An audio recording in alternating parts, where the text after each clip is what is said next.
Barrett from the Sealed Reef. Kind of want to give you an update on an issue I've been having. So, since my tank has started up, today is right around 29 days. Actually, it's 30 days since tank startup. As you can tell, it's going pretty good.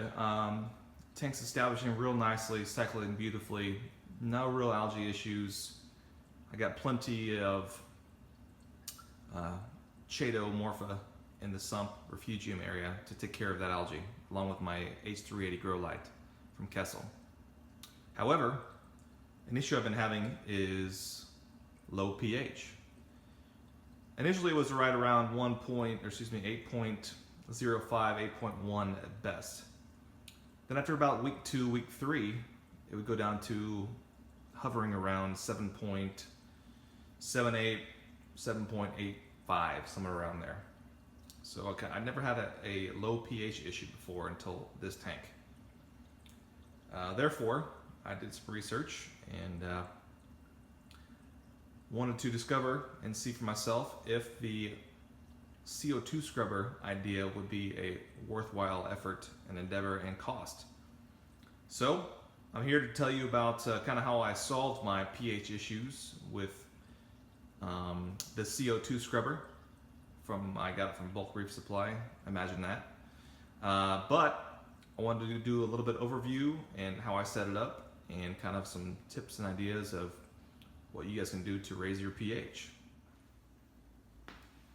Alright guys, so this is how I'm going to fix my CO2 problem. I have the Bulk Reef Supply CO2 absorbent, I guess it's just medical grade soda lime. The little balls, probably the size of, a little bit, probably twice the size of BBs. But comes in a big box. I think it's good enough for 9 refills of the jug that I'm about to open up here. So it should give you 9 times, which is depending on how bad your CO2 is in your sump refugium area. Could last you from anywhere from 9 months to 4 months, just depending on how much CO2 your soda lime would be absorbing. So this is how it comes. Basically, the scrubber comes in one of these, of course in the box as well. So let's go ahead and open it and see what we got.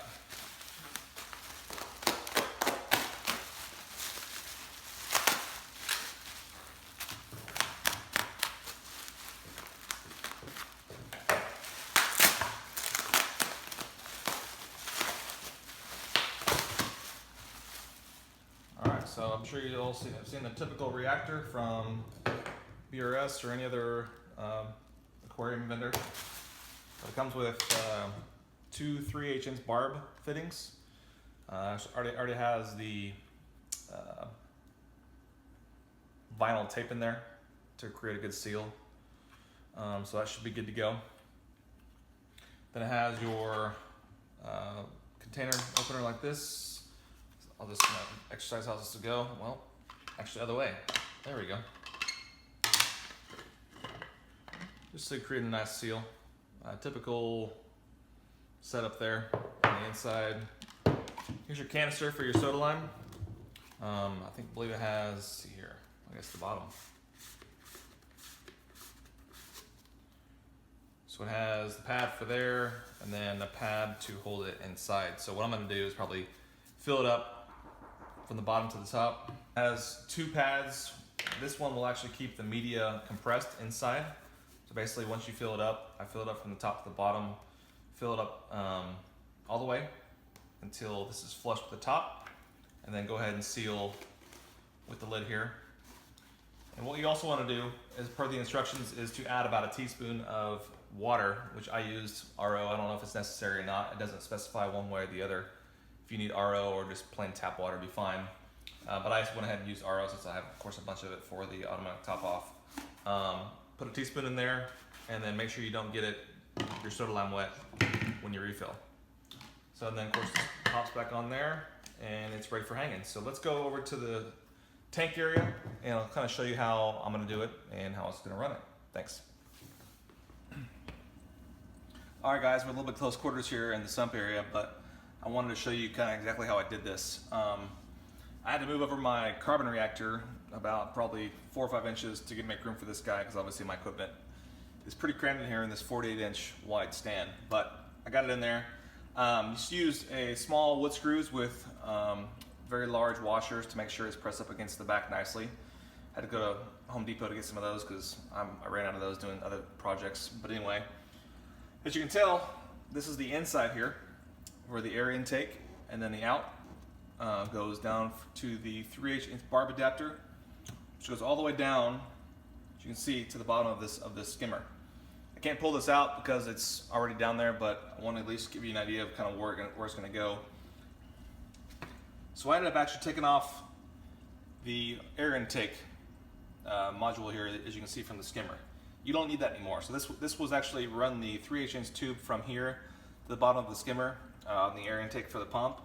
You don't need that because it runs directly from your CO2 absorbent all the way down to the bottom of the pump. So your skimmer is getting really fresh air actually to bring your pH level up. So I'm going to give you an example of kind of how that worked for me and what I did as soon as I turned this thing on or not turned it on, actually when I hooked it up, because it obviously had no power electrical, to when it is now. So you'll see the gigantic spike, and then it stayed steady the past probably week or so that I've had this thing on. So let's go check it out on the computer. All right, guys, here I am on the computer on my Apex Fusion, which I use to monitor my pH, salinity, and temperature, as well as a number of other things for my power consumption. However, this topic is focused on the CO2 Scrubber's performance. So on 10 June is when I hooked this thing up. So right around, I remember around 3:30 or so, I remember actually plugging in my skimmer to the CO2 Scrubber and then using my Apex to turn it back on from hooking it up. So here we are on 10 June at 15:30 or 3:30 p.m. We show a pH of 7.93. Now, throughout the remainder of the day, as you can see here, as I move up the chart here, kept on going up and up and up, up and up until a peak of 8.14. So that's a total of 0.21 of an increase of pH level. And now, of course, on reef tanks, that's a pretty significant level. That's nothing to scoff at. So overall, as I move further here, you can see it goes down during the day. The typical swings, day-night swings, goes up and then down. So over and over again. So right now, average, as you can see down here, is about 8.8, and then maximum has been at 8.9 over the 6/7 through 6/14. So for a week, my average has been 8.08. Of course, the minimum was there at 7.93. So, of course, this left part here, this left box, I should say, was my pre-CO2 scrubber, and the right quadrant over here, starting on 10 June, was my post-CO2 scrubber. It's easy to say that this thing works pretty well. I'd say it might be a band-aid to the issue right now, but I don't have any other choice to bring in fresher air to my sump area. I don't even have a enclosure or cabinet put on this thing yet, so which I'm working on currently. However, for right now, this is going to work for me. I'm looking to move houses as well here in the next 30 to 45 days, so I might be able to try to source out a fresh air source from outside. But for right now, this is the best I can do. But if any of you have questions on whether this thing works or not, I'd say it does work. It costs a little bit of money. It costs about $50 for the CO2 scrubber, and then probably about, I think it's $80 total for both.